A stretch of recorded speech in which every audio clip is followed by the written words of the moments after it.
million plates. That means it would feed every school-going child in primary and high school today, because we have 13,900,000 and something. It would feed them for a day. The whole 14 million of them. It would bring joy to them. It would bring productivity, because when the children are full, they play well, they are healthy, and they do well in their studies. So let us be very cautious when we start saying, Alipeana 20 million. It is extremely, extremely important to understand what 20 million can do in this country. I think we've really been desensitized to how much money this is. And that's why figures like 13 trillion. Is it 1.3 trillion? Sorry, 1.3 trillion. I stand corrected. Highways. Correct. We've become very desensitized to how much money is being plundered.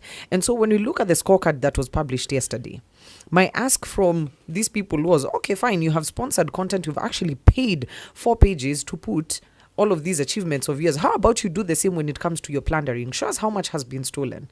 Let's put figures to it. Let's start putting the 10 million, 20 million, 100 million, 1.3 trillion, all of those. Let's put it and break it down so that we show on this side, yes, we've done this much, but on this side, we've lost this much. Uhuru Kenyatta, during his time, came out and said we lose 2 billion shillings every day. And it's a fact that as Kenyans, that did not enrage us enough. Because again, we've become very desensitized to how much 2 billion shillings to be lost every single day is.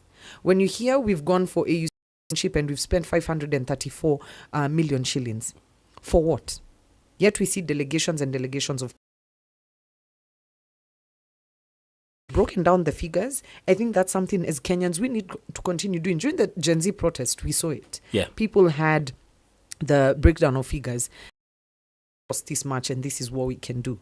The Standard front page yesterday had it. Was it the Standard yesterday or the day before? Had given a breakdown of how much 100 million could do.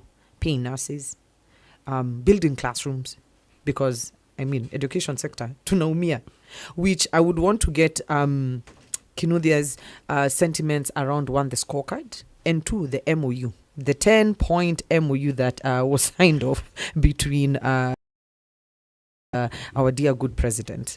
And we'll do exactly that in just a bit. Right now, we're about to delve into the headlines with Davis Ayega, and then we'll be back with Fanya Mambo Kinuthia to not only talk about that MOU, where the country is heading with that partnership, but also get his perspective on the small things that we tend to joke about.